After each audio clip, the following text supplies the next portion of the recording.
If you've been struggling on how to create your cover, if you don't know what measurements to use or how to actually get the template or how to create something new in Canva, then this video is definitely for you. So let's just get right into it. So if you're trying to figure out what kind of dimensions you need for your cover, this KDP cover calculator is incredible. I absolutely love it.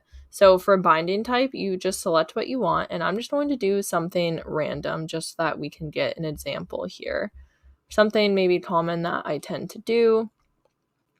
So for page turn direction, you actually want to do the opposite of what you normally would do. So normally it would be right to left, but we're going to do left to right. And you'll figure out why in a minute, and I will explain that. So for measurements, let's just do like an 8.5 by 11, and let's do 100 pages.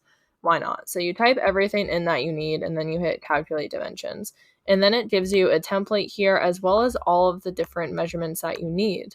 So this is the reason why we changed it from right to left to right, because this is the cover template and the barcode is on the left side. This is how you are going to submit your cover to Amazon KDP.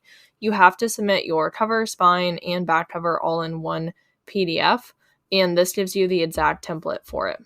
So you could download the template, and then it'll give you a bunch of different options like a PDF form, a PNG form, I believe, and you could upload that to Canva and use that yourself to make sure that you're in all of the lines, you're not going outside the margins, you're not putting something right where the barcode is going to go. So it is incredibly helpful.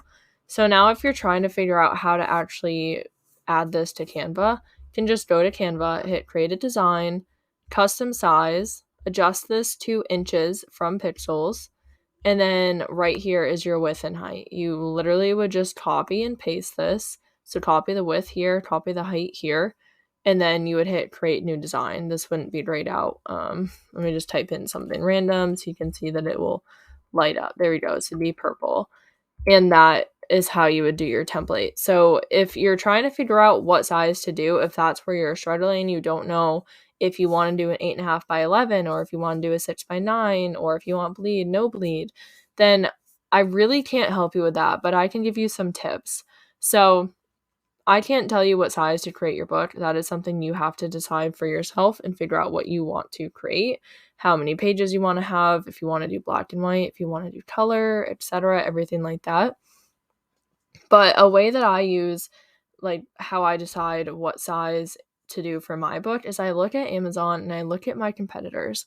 So go to Amazon.com, look at all of the competitors' books that you have, especially if you're in a niche where there's a lot of competition.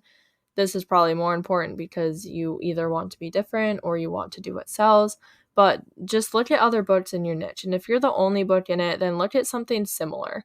Like if you were the only book in like a slug coloring book, look at like insect coloring book or just something related to get yourself an idea of what sizes to do. And I'll look at the books that are selling, usually like the top 5 or so, and I'll see how many pages they have, if they have color, and their book dimensions. And then I'll usually decide off of that what size I want to do. So I know this was a very quick tutorial, but I hope that this was helpful, and that if you had any questions about covers, that this helped answer them. And if not, please feel free to comment below.